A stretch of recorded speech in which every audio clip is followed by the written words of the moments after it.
I stood in the parking lot of Patterson Premium Auto, watching valet attendants park BMWs and Teslas like they were handling museum pieces. The shop my son built with my money. And I couldn't find my name on the guest list. "You sure you're supposed to be here?"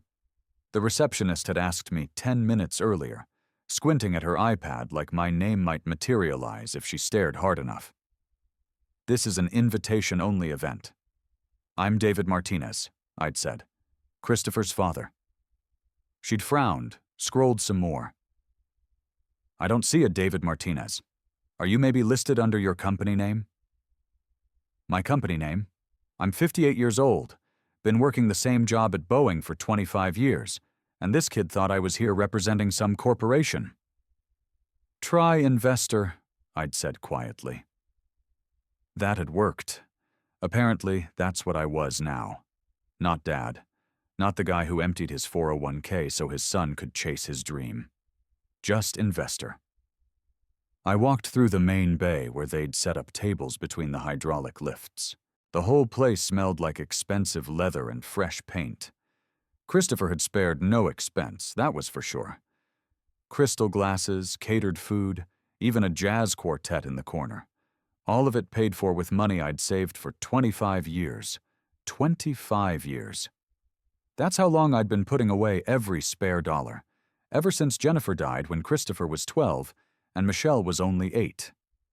Back then, I was making $45,000 a year at Boeing, trying to figure out how to be both mom and dad to 2 kids who just lost the most important person in their world. I remember those first months after the funeral. Christopher would sit at the kitchen table doing homework, and I could see him listening for Jennifer's car in the driveway. She used to get home from her nursing job at 6:30 every night, and for weeks after she died, he'd still look up at that exact time. Waiting. That's when I started the separate account. 5% of every paycheck, automatically deducted before I could spend it on something else. Jennifer had always handled our finances, and after she was gone, I realized how little I knew about planning for the future. But I knew one thing. If my kids needed something important someday, I wanted to be able to help them. "Dad!" Christopher appeared, wearing a suit that probably cost more than my monthly mortgage payment. He looked good, I had to admit. Success suited him.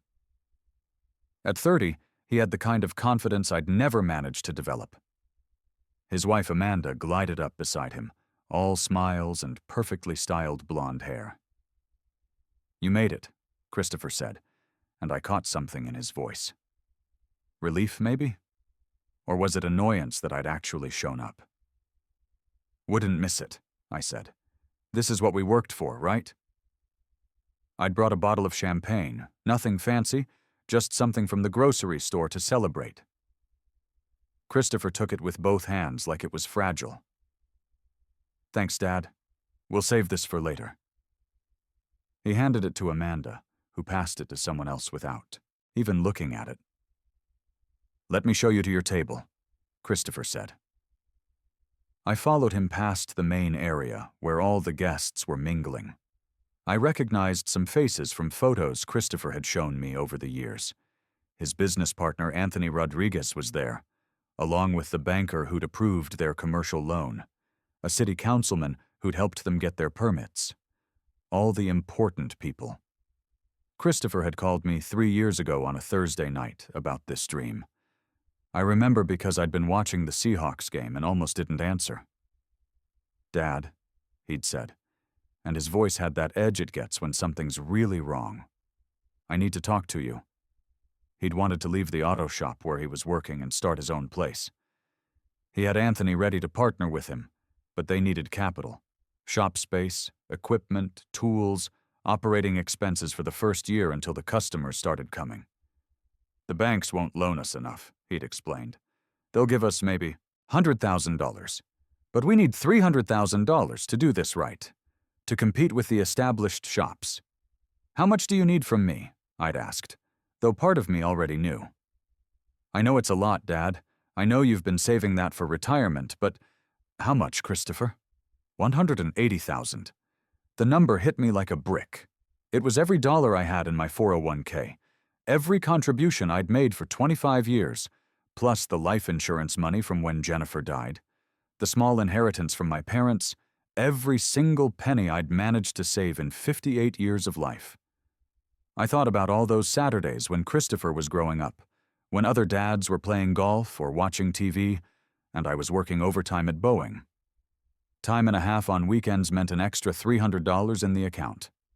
$300 closer to being able to help my kids when they really needed it. I thought about the vacation to Hawaii that Jennifer had wanted to take for our 15th anniversary. We'd planned it all out, had the brochures spread across the kitchen table. Then Christopher needed dental work that our insurance didn't cover, and the Hawaii money went to the orthodontist instead. "We'll go next year," Jennifer had said, and we never did. She died 8 months later. "I'll have it by Friday," I told him. "Dad, I'll pay you back, I promise. 3 years maximum, with interest. I'll put it in writing." He had put it in writing. I had the promissory note in my safety deposit box at the credit union. 3 years, 8% interest, balloon payment at the end. It came to $226,000 due this month. Christopher walked past the tables near the front, past the ones with the views of the shop floor, where they had a restored 1967 Mustang on display. He stopped at a small table in the back corner, near the employee break room. "Dad, this is table 8, he said. "Figured you'd be more comfortable here. Less formal." I looked at the table. There were 4 people already sitting there, and I could tell immediately they were the odd ones out. Janet from bookkeeping, looking uncomfortable in a dress that was clearly her Sunday best. Mike, one of the mechanics, still smelling faintly of motor oil despite his clean shirt. Patricia, who I think was somebody's aunt, picking at her purse strap like she wished she were anywhere else. "Christopher," I said slowly. "Where are you sitting?" He gestured toward the front. "Head table with Amanda and the investors. Anthony's parents flew in from Dallas, and we've got the banker there too. Important people. You know how it is. Important people." I looked at the head table. It seated 12. Christopher's partner and his wife, the banker and his wife, Amanda's parents, Stephen and Nicole Patterson, who I'd met exactly twice, the city councilman and his wife. That left 2 empty seats. "Those empty seats," I said. "Who are those for?" Christopher shifted his weight. "Anthony's bringing his finance guy and his wife. They should be here any minute." Right then, I knew. Anthony's finance guy, someone I'd never met, got a seat at the head table. Amanda's parents, who lived 2,000 miles away and had contributed exactly nothing to this business, got seats at the head table. But I got table 8 in the back by the employee break room. The thing is, I'd been to plenty of company events at Boeing over the years. Christmas parties, retirement dinners, award ceremonies. I knew how seating worked. Family sits with family. The people who matter most sit closest to the person being honored. At my 20-year service award dinner, Jennifer had sat right next to me at the head table, even though she didn't work for Boeing, even though she didn't know anyone there except me. Because that's what you do. You make sure the people who love you know they matter. "I see," I said. "It's just business, Dad. Networking, you know? These are people we need to keep happy." I didn't know. I'd spent my whole career building planes, working with my hands, trying to make things that actually mattered. I'd never learned how to rank human beings by their usefulness to my bank account. "Sure," I said. "I understand." Christopher looked relieved. "Great. The program starts in 20 minutes. There's a bar over there if you want something to drink." He was already walking away before I could respond. I sat down at table 8. Janet introduced me to Mike and Patricia. We made awkward small talk. I learned that Janet had been asking for a raise for 8 months. Mike had submitted a safety complaint about the hydraulic equipment that got ignored. Patricia was Mike's sister and had no idea why she'd been invited. None of us belonged here. That much was clear. We were the leftovers, the people Christopher felt obligated to invite, but didn't want to think about too hard. I didn't tell them about the $180,000.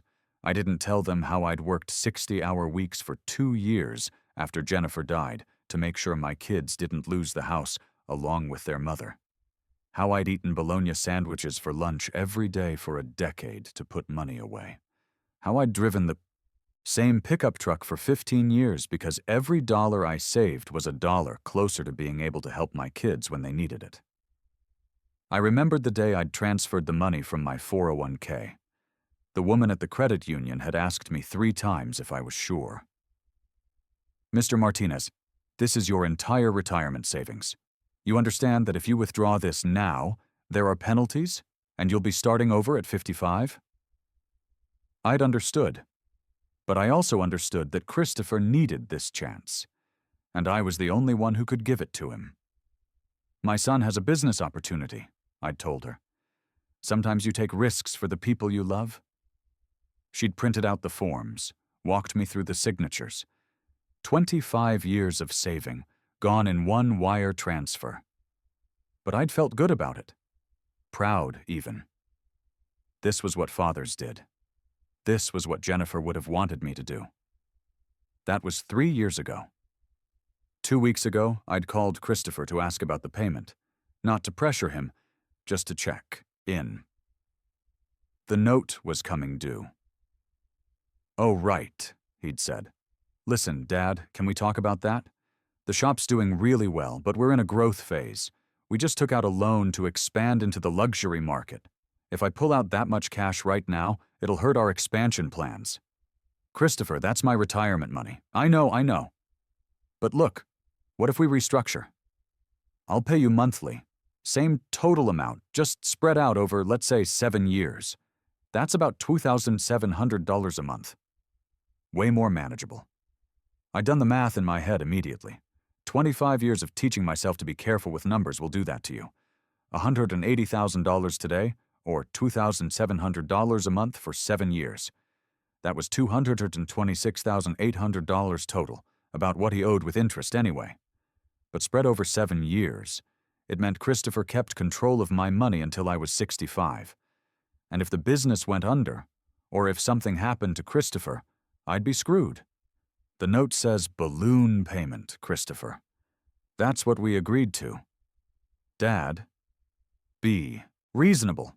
You don't even need that money right now. You've got your Boeing pension coming. You own your house. What are you going to spend $180,000 on? That's when it hit me. He wasn't planning to pay me back.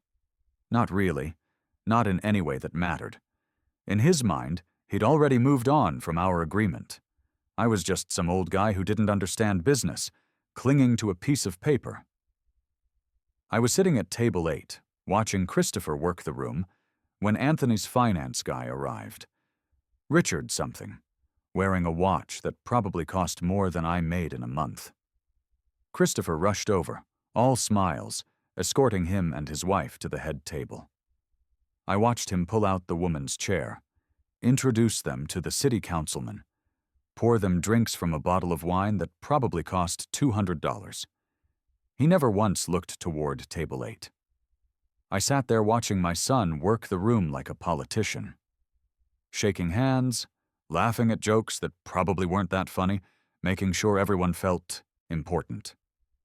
Everyone except the people at my table. Everyone except me. The thing that got to me wasn't just the seating arrangement. It was how natural it seemed to him. How easily he'd categorized me as someone who didn't matter enough to sit with the real guests. Like it had never even occurred to him that I might want to be included in his moment of triumph. I thought about all those nights when he was a teenager, staying up until midnight helping him with his homework. Math had always been hard for him, but he was determined to get into a good college. We'd sit at the kitchen table, me explaining algebra problems over and over until he finally got it. "Thanks, Dad," he'd say when we finally finished. "I couldn't have done this without you." When had that changed? When had I gone from someone he couldn't succeed without to someone he was embarrassed to acknowledge. Dinner was served. Some kind of salmon with sauce I couldn't pronounce. Vegetables cut into shapes that looked more like art than food. Mike whispered that the caterer charged $150 per plate. I thought about the champagne I'd brought, probably sitting in someone's office refrigerator by now. The food was good, I'll give them that. But I kept thinking about all those years when dinner at our house was hamburger helper and frozen vegetables. Jennifer had been a good cook when she had time, but between her nursing shifts and my overtime at Boeing, family dinners were more about getting food on the table than impressing anyone. Christopher used to complain about it sometimes. His friends at school ate at restaurants on weekends, went on vacation to places like Disneyland and Hawaii. We went camping at state parks and considered it a big deal if we could afford to eat at Denny's. Why can't we have nice things like other families? He'd asked me once when he was about 14. Because we're saving for your future, Jennifer had told him. Someday you'll understand. I wondered if he understood now. If he realized that every dollar he was spending on crystal glasses and $150 per plate dinners had come from those years of hamburger helper and camping trips, from a man who drove the same truck for 15 years and wore the same winter coat until it fell apart. After dinner, Christopher stood up to give a speech. He tapped his wine glass with a knife, and the room went quiet. I want to thank everyone for being here tonight, he said, his voice carrying easily across the room. This has been a dream of mine for years, and seeing it finally come together is incredible. He thanked his partner Anthony for believing in the vision. He thanked the investors for taking a risk on 2 young entrepreneurs.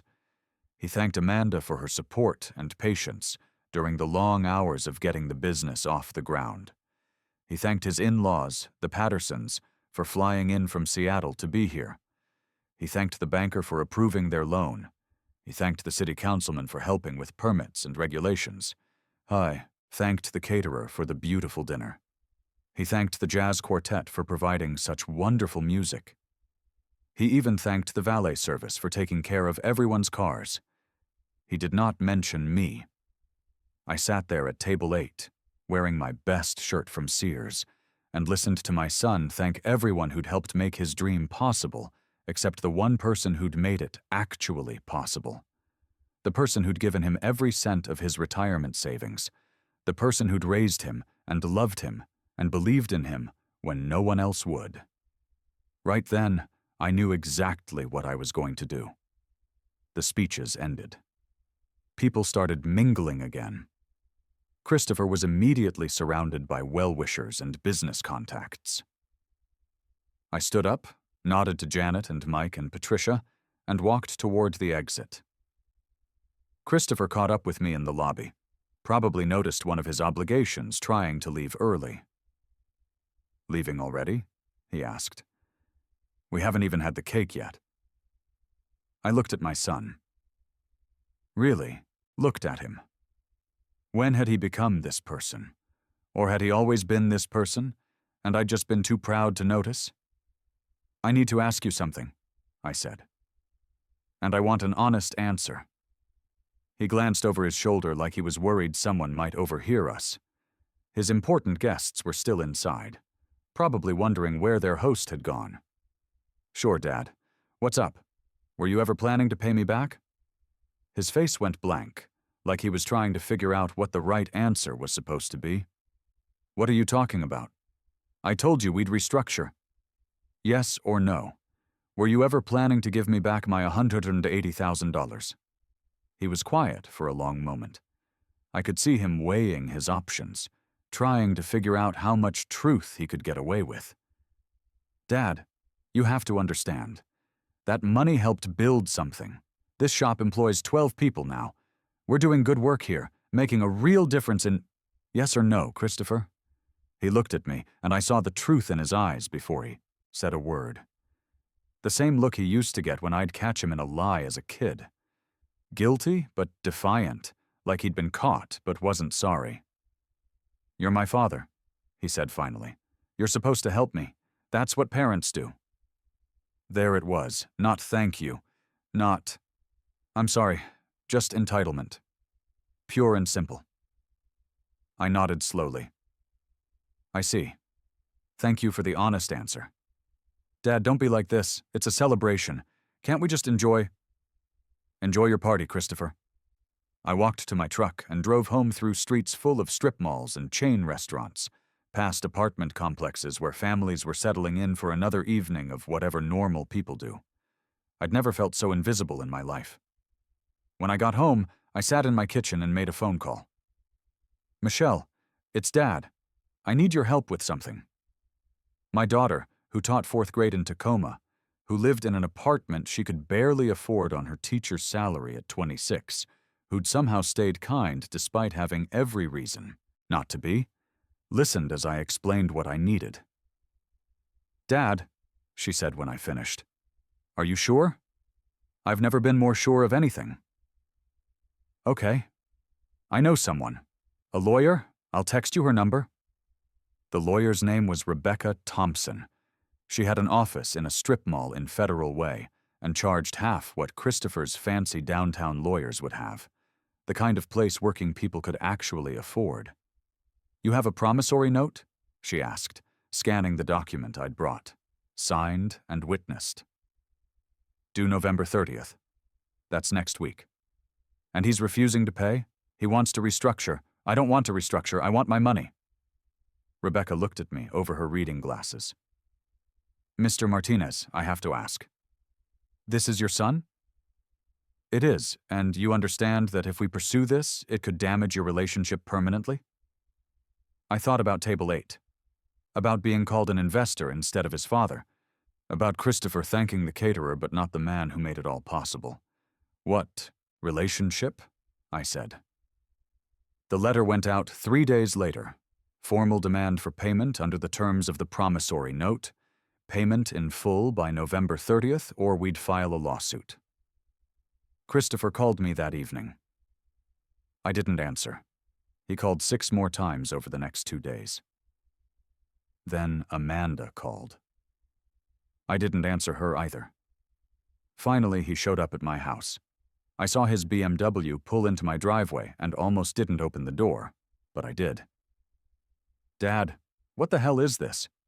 He was waving the letter like it was on fire. You're suing me? I'm asking you to honor the agreement you signed. Over money? You're going to destroy our family over money? I looked at my son standing on the porch of the house where he'd grown up, where Jennifer had taught him to change oil in the garage, where he'd studied for his SATs at the kitchen table. You destroyed it the moment you seated me at Table 8, I said quietly. That's what this is about? The seating arrangement? You seated complete strangers at the head. Table. People who've contributed nothing to your business. But your father, who gave you everything he had, gets put in the back like some obligation you're trying to hide. That's not fair. It was a business event. You had 2 empty seats, Christopher. 2, and you chose to fill them with people you barely know instead of making room for me. He was quiet for a moment. Then, so you're really going to do this? Take me to court? Pay me what you owe me by November 30th, and there won't be any court. I don't have $180,000 just sitting around. Then I guess you'll have to figure it out. You're a businessman. I'm sure you'll think of something. November 30th came and went. No payment, no call, nothing. Rebecca filed the lawsuit on December 1st. The trial lasted 2 days. Christopher's expensive lawyer painted me as a vindictive father trying to control his successful son. But Rebecca was thorough. She had the signed promissory note. She had my bank records showing the wire transfer of $180,000. She had emails from Christopher promising to pay me back. Then I took the stand. Rebecca walked me through it all. The phone call asking for money. The promise to pay me back in 3 years.